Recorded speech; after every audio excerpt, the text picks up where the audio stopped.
গাজীপুরের কালিয়াকৈরি অসহায় ও শীতার্ত মানুষের মাঝে কম্বল ও শীত বস্ত্র বিতরণ করা হয়েছে। বুধবার 29 জানুয়ারি বিকালে উপজেলার বড়ইবাড়ি আদর্শ ডিগ্রি কলেজ মাঠে অ্যাডভোকেট তামান্না খানম আইরিনের উদ্যোগে এই বিতরণ কার্যক্রম অনুষ্ঠিত হয়।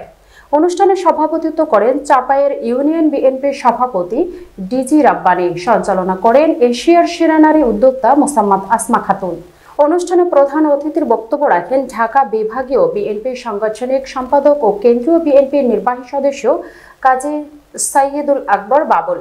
বিশেষ অতিথি হিসেবে বক্তব্য রাখেন উপজেলা বিএনপির সাধারণ সম্পাদক পারভেজ আহমেদ, গাজীপুর জেলা ছাত্রদলের সাধারণ সম্পাদক ইকবাল হোসেন জনি, জেলা যুবদলের সদস্য সচিব অ্যাডভোকেট রফিকুল ইসলাম সহ বিএনপির অঙ্গ ও সহযোগী সংগঠনের নেতাকর্মীরা।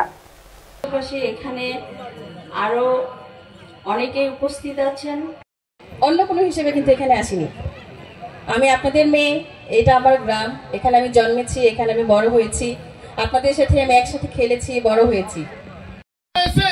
আজকে গরিব অসহায় মানুষের মধ্যে কম্বল শীত বস্ত্র বিতরণ করার সুযোগ পেয়েছি।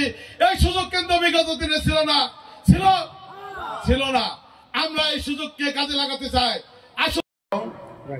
চাদর মানে বস্ত্র বিতরণ, সেজন্য আমি বলছি যে সংক্ষেপ করে ফেলার জন্য, কারণ আমাদের এগুলো তো সবাইকে দিতে হবে, সেজন্য সময় লাগবে।